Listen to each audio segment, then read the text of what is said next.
Number 7, let's go to Currentino. Currentino says, greetings from Norway. Well, greetings, ma'am or sir. Does Ephesians 2:15 contradict Matthew 5:17? In Matthew, Jesus says that he did not come to abolish the law, but it looks like Paul in Ephesians says the opposite. God bless. All right, let's check this out.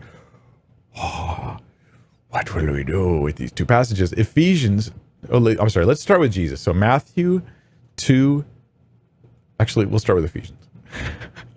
Sorry, I changed my mind. I was thinking about it. Okay.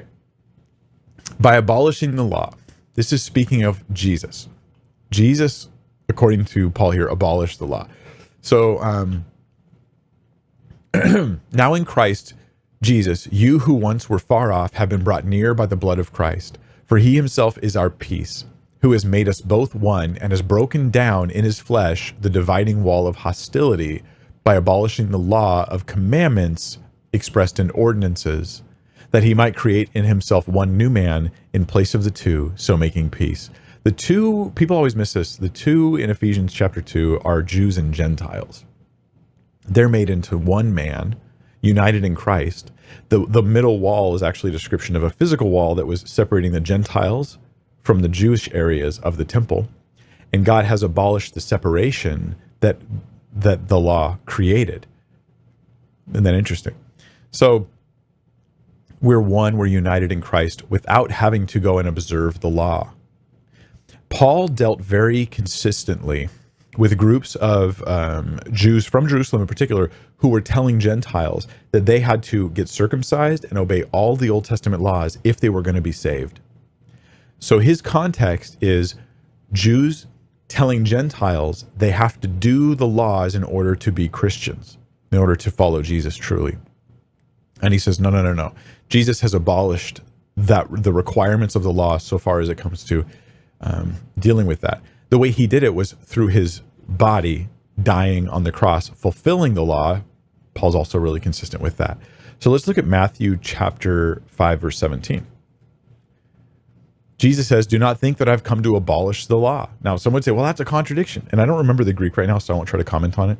But they go, look, the word abolish is right there. Do not think that I've come to abolish the law. So one of them's got to be wrong. Or the prophets. I've not come to abolish them, but to fulfill them. Then he says something interesting, right? Truly I say to you, until heaven and earth pass away, not one iota, not a dot will pass from the law, until all is accomplished. Right? Jesus says, I have come to, if you take away the word abolish for a second, I have come to fulfill the law and the prophets.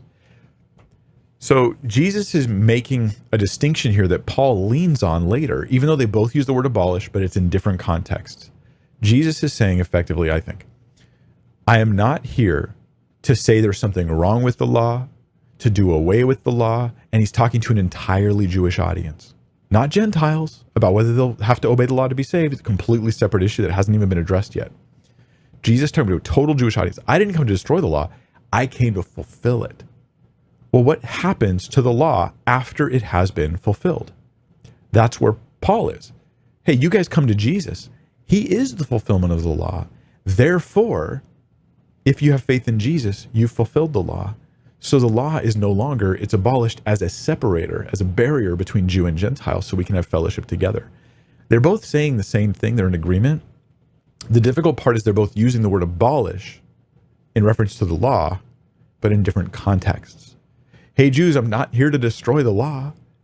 But hey, if you're going to, after Jesus fulfills it, if you're going to tell Gentiles that they have to do the law to get saved, do the law and obey it all and get circumcised, then you're denying what Jesus did, which was fulfill the law. I hope I was clear there. I feel like I could have explained that better, but we got to move quick because I'm taking too long on these questions.